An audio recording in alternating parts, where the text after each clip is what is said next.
Da, ăla sunt eu pe un tricou în cel mai mare magazin de haine din țară. Probabil vă întrebați cum am reușit asta. Am început prin Logic, am creat designurile. Ce reprezintă? Nu prea știu. Eu pe skateboard căzând, foarte inspirațional. Și fața mea, pentru că fața reprezintă orice designer. Acum aveam designurile, dar nu aveam tricourile. Și unde altundeva decât la cel mai mare producător și retailer de haine din țară? La H&M. La H&M am fost, probabil v-ați dat seama și din titlu. Dar a fost departe de ușor. Pe lângă că nu mai găseam tricourile pe care plănuiam să le iau, probabil trebuia să citesc dacă sunt disponibile sau nu în magazin. Era și pasnicul. Hai să îi spunem Ernest. Ernest era cu ochii pe noi la orice mișcare, dar cu toate astea am reușit să ajungem la casă. Voiam să te întreb gen care e politica de returnări, în caz că mi-e mic, mare. Păi trebuie să fii cu bonul și poți să o schimbi sau dacă nu-ți dăm bonul, ți-l acolo. Mersi mult! Pa, pa. 1-0 pentru mine, Ernest. Nu te așteptai la asta. Acum că aveam tricourile și reușisem între timp să și printez designurile pe ceva hârtie specială, a venit momentul să arăt lumii de ce mă numesc designer. Cred că m-am tăiat. Salut și bine ați venit la Art Attack cu Vincent Cocotierul. Uitați, știu să calc. Poate n-a fost cea mai bună idee să fiu lăsat singur cu fierul de călcat. După fix 90 de secunde de așteptare, că așa scria pe instrucțiuni, a venit momentul să arăt de ce sunt în stare.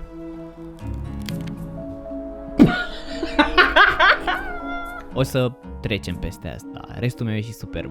This did achieve. Ce facem noi azi, Diana? Zing.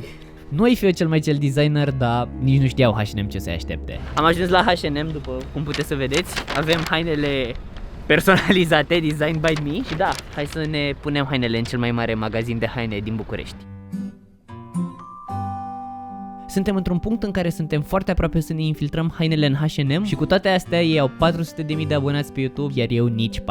Așa că abonați-vă să le arătăm cine conduce cu adevărat lumea fashion-ului în România. Am lăsat garda jos prea repede, logic că știu ce fac. Aveau și ei un Ernest. Ok, deci suntem în ultima 100 de metri. Ok, chiar m-au luat emoțiile. Seara am primit și astea cadou ceva mai devreme. Da, că mi-a dat și bonul și vreau să le returnez. Mi-a zis că pot să-mi iau banii înapoi. Bonul e înăuntru. Nu de bon, nu de bon. Sigur.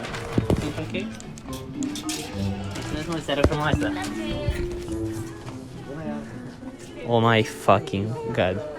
2-0 Ernest, sunt prea bun la jocul ăsta. Deci practic acum hainele noastre sunt în H&M, alea cu designurile noastre. Returnarea articol minus 34 de lei, minus 25 de lei, minus 34, minus 34, minus 127. Doar că deși trecuseră aproximativ 2 ore, când ne-am reîntors în magazin, tricourile erau de negăsit. Trebuia să revenim ziua următoare.